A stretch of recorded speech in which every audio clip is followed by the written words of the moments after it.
Praise the lord. ఈ దినం దేవుని వాగ్దానం. ఆయనతో సహవాసం చేసిన ఎడల నీకు సమాధానము కలుగును.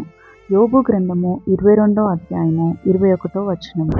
నా ప్రియ నేస్తమా, నీవు దేవునితో సహవాసం చేయకుండా లోకముతో పాపంతో సహవాసం చేసి నీ పరిశుద్ధాత్మను, సాక్ష్యమును, ఆత్మీయతను, ఆత్మను, అభిషేకమును, అన్నిటికంటే ప్రాముఖ్యంగా దేవునితో కలిగి ఉండే సమాధానమును కోల్పోతున్నావా?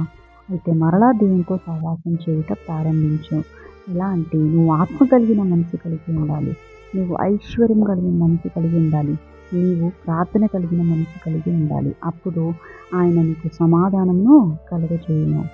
ప్రార్థన. మహాపరిశుద్ధమైన పరలోక తండ్రి, నీ పావనకు స్థితులు చెంచుకున్న ప్రభా యేసయ్య, ఈ దినం దేవుని వాగ్దానంతో మాతో మాట్లాడి మమ్మల్ని సరిచేస్తున్న విధానాన్ని బట్టి కోరుకోలేదు వందనాల ప్రభా.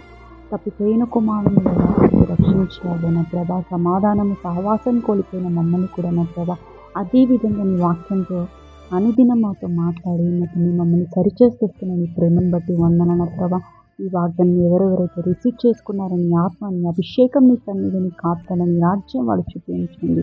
ఈరోజు ఎవరెవరైతే ఏ పనులనైతే పాల్గొంటున్నారో వాళ్ళ అవసరతలు, అక్కలు, ఇరుకులు, ఇబ్బంది, సమస్యలు, అనారోగ్య విషయాలన్నింటినీ జ్ఞాపకం చేసుకొని వాళ్ళకి ప్రతి ఒక్క నా ప్రభ నీ పాదాల చెంత వేస్తున్నా నా ప్రభ.